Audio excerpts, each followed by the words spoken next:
سورۃ القدر کی آیت نمبر 3 کے اندر اکثر مسلمان اس کو غلط پڑھتے ہیں، نماز میں بھی سورت کو پڑھتے ہیں لیکن پھر بھی غلط پڑھتے ہیں۔ وہ کس طرح سے پڑھتے ہیں؟ الفی شہر، یعنی فا کو شین کے ساتھ ملاتے ہیں سختی کے ساتھ اور شین پر تشدید پڑھ دیتے ہیں، ایسا پڑھنا درست نہیں ہے۔ کس طرح سے پڑھیں گے؟ درست پروننسیشن بھی جان لیجیے کون کون سے تجوید کے قواعد ہیں، کیونکہ اکثر مسلمان اس صورت کو نماز کے اندر پڑھتے ہیں کہ ہماری نماز تو درست ہو جائے کم از کم، تو ہجے کر لیتے ہیں اور درست طریقہ جان لیتے ہیں۔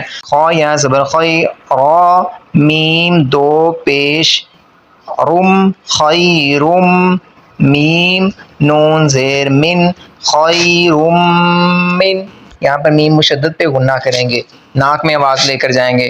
حمزہ لام زبر ال، فاظر فی، الفی، من الفی، شین ہا زبر شہ، را دو زیر رن، شہرن، من الفی شہرن، یعنی اس طرح سے ادا کریں گے۔ اور وقفاً من الفی شہر، من الفی شہر، من الفی شہر، اس طرح سے ادا کریں گے۔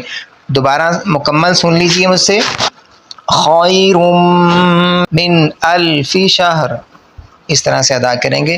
ویڈیو کو دوسرے مسلمانوں تک بھی شیئر کیجیے تاکہ ہر مسلمان جو ہے وہ اپنی نماز کو کم از کم درست کر سکے۔ اتنی صورتیں تو ہمیں بہترین آنی چاہیے جن کو ہم بار بار نماز میں پڑھتے ہیں۔ ویڈیو کو لازمی اپنے دوستوں تک شیئر کریں۔ جزاک اللہ خیرہ۔